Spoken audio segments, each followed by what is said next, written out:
I just want to read this quote to make sure this is what you said, because you're saying that they misquoted you or they took things. So you said during Jim Crow, more Black people were not just conservative because Black people always been conservative minded, but more Black people voted conservatively. Is that correct? Yeah, that's what I said. Right. But like during that time, the parties were a lot different though, right? Not totally. I think that's one of the things. They were very different. I was asking you a question. I know the answer to. Come on, I'm asking you a question. I know what you just meant, but I'm asking you a question. I know the answer to, and I'm trying to answer her question. I want you to answer your question though, like you know that I'm a person that can read. Of course. Okay, so during that time, you just read it to me. I know you can read. Yes, thank you. Action. So I'm scrolling on Facebook and I see Byron Donalds doesn't get a cabinet seat in Trump's office. And so now there's two premises. Number one, they're saying that Donald Trump is a racist. And so since Donald Trump is a racist, that's why he didn't put a man who was campaigning for him in his cabinet. Number two, since Byron Donalds was campaigning for Donald Trump, then automatically that makes him a coon. Coon. Now I looked at both of these premises and I was like, man, Black men just be reaching for any idea they'll give them some type of, I don't know, like you want to feel big and proud and strong. And I think if Black men want to feel big and proud and strong, you should have a political agenda, right? And it's my opinion, when I see the wealth disparity in America, when I talk about reparations, I think Black people need a home. Hey, Black men, I think that you need a house to live in. I heard the politicians like Nancy Pelosi, she said that she would make sure that illegal immigrants got houses. The American dream of home ownership available to all people is something we have to do for people who are here now. This is before you're a citizen. This is undocumented. This is for the undocumented. Well, what I would like to do is move them to documented. The fact that I can move them to documented. One of the best things that we can do for our economy is to pass comprehensive immigration reform. And so once you hear a politician talk like this, you, dear Black man, you should be like, holy Christ, I am the only demographic in America that the United States owes a debt to.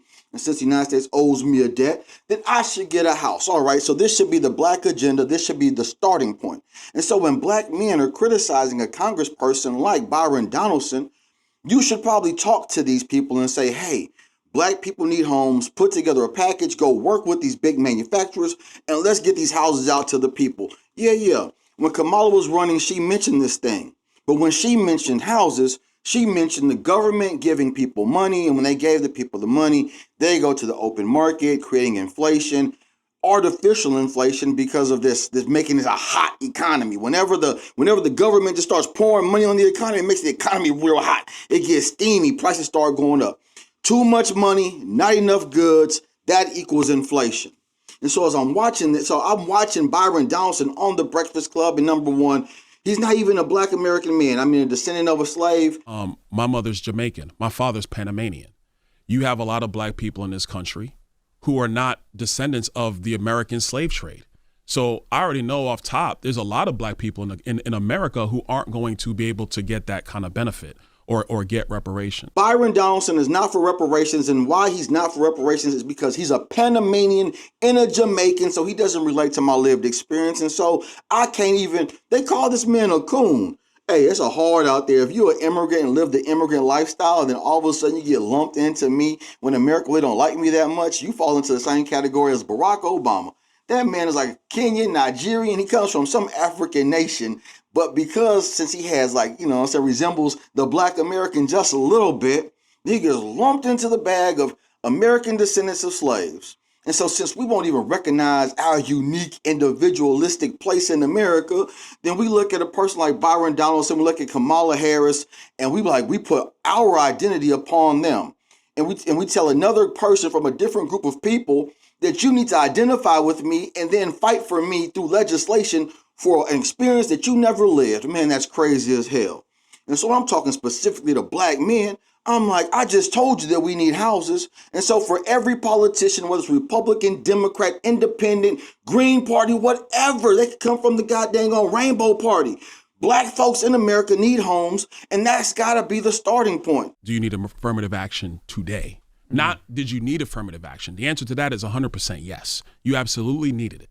The question is in 2024, in 2028, in 2032, do you need that now? I would argue the thing you need more now is you got to have equality in terms of the level of academic attainment for young black kids. What a young black kid needs more now than anything today is to be able to read and write, read at grade level, write at grade level, do math at grade level, and frankly, and beyond. I don't want to talk about education no more. A lot of people can't read, but just because I can't read, reading is not one of the Maslow's basic hierarchy of needs. It's not, okay? You need food, clothing, shelter. You need shelter. You need a place to stay when it's raining outside. If you live in Houston, it'd be 114 outside. You need some air conditioning too, huh? Air-conditioned homes is what black folks need in America just to survive. And now once you get to like basic level surviving, then we could talk about all the ancillary benefits of being an American. Reading books and healthy food and education and insurance. I don't want to hear not another politician talk to me about no insurance. You worried about my health when I ain't got no place to live. You want me to have better health? Make sure I have a place to live. Huh? That's the better health program in America. Black folks is way behind everybody else because number one, to get skin in the game, this is most people's wealth. The skin in the game in America is home ownership. Then you get equity in the home, and then you have a community, you have a school, and you have resources. This is community building. But instead of having conversations about community building, we look at a person like Byron Donalds. And when I was watching the Breakfast Club interview, I just watched Angela Rye go, rah, rah, rah. Breonna Taylor, Tamir Rice, Freddie Gray, Philando Castile, Charlene Lyles, Manny Ellis. Is that really the kind of rhetoric that you want to push, especially at the Breakfast Club? Well, hold on a second, Angela, because you brought in like 4 different topics now. Do you want to talk about No, I Trump? didn't. What I brought in was... I said, that's why you single. When we talk about politics, we refuse to acknowledge the social implications of our behavior. When you see a very beautiful woman, man, it scares the hell out of me. When I see a woman that's over 40 and she's single and she's beautiful, I say, dang, man, there's gotta be something going wrong up there. There's a nut loose up there. I don't know if you're a car person, but me, I really like cars. In like the early 2000s, Ford Motor Company, they owned one of my favorite car companies. They owned Jaguar. And now I wanted to get one of these cars because they were so cheap. You know, the used versions were. And I want to know why these cars are so cheap. Stay with me. I want you to understand I'm comparing a beautiful woman to what looks like a beautiful car. And so now Ford took all the Jaguar badging and they put it leather seats on a Ford Contour. I don't know if you remember what a Ford Contour was, but it was like Ford's cheap economical car and they made it look super pretty. And if you got it, that thing didn't run right because it wasn't really a Jaguar. It was a doggone Ford Contour. So when you see a real beautiful woman and she's still single, she could be smart. Man, she got a Ford Contour engine in that thing. It ain't running all cylinders. There's something wrong with it. Transmission be clanking. She ain't got no air conditioning. There's a major defect to a beautiful woman who ain't got no man. Now, when you're watching this interview, that's a social critique. If you get mad and say, why would you say that? Because there's a basic premise in America. There's a basic premise for all of humanity. Men meet ladies and they have babies. Like that's the whole structure. Human beings pair up. And so if I hear a woman or a man say, well, I'm just going to be single, say, hey, they got a mental defect. If I see the same thing talking about, we just going to love each other, I'll say, man, they both got mental defects. This man. And so when we have these social conversations that these affect policy so much, when we can't have these basic conversations, I laughed when Byron Donalds, he asked the woman, he said, how old are you? I don't want to talk about your age, Angela. I'm going to leave that alone. I'm going to call you 32 years old and I'm going to walk away. I'm 44. I'll be 45 next month. It's all good. 32 is way better. But anyway, you know what I'm saying? The way the Breakfast Club treated Byron Donalds, man, it looked crazy as hell. It looked like a nigga inquisition, huh? They were just firing, boom, boom, boom, boom, boom, all these questions. Instead of them acknowledging he's a great politician, they tried to beat him up. And now black people in America, you see this fantastic politician, and instead of trying to recruit this guy, hey, politics, we need talented politicians to advance our ideas. Hell yeah. It's like a football team. You got to have a good quarterback. You got to have a solid defense, offensive line. You have to have all these components to have a powerful political organization. And so Byron Donalds, he's talent. You got to bring this talent over to represent your ideas so that you can fight back against people like J.D. Vance. How do you do this? Man, you be persuasive, huh? Appeal to his better nature. Look at him and say, hey, listen, Donald Trump, he didn't put you in the cabinet and you did all that campaigning. I like these ideas. I don't like these ideas. Can we negotiate, get to a place where maybe we create a place well, we got a black party. Can America get a black party? When I was incarcerated, there was these white nationalists, you know what I'm saying, Aryan Brotherhood people. And so they were in my vicinity, and I'm politically inclined. So I start talking, and when they start listening, I'm just saying, hey, could you imagine if the white KKK boy and the Black Panther niggas in America came together and created the Panda Party?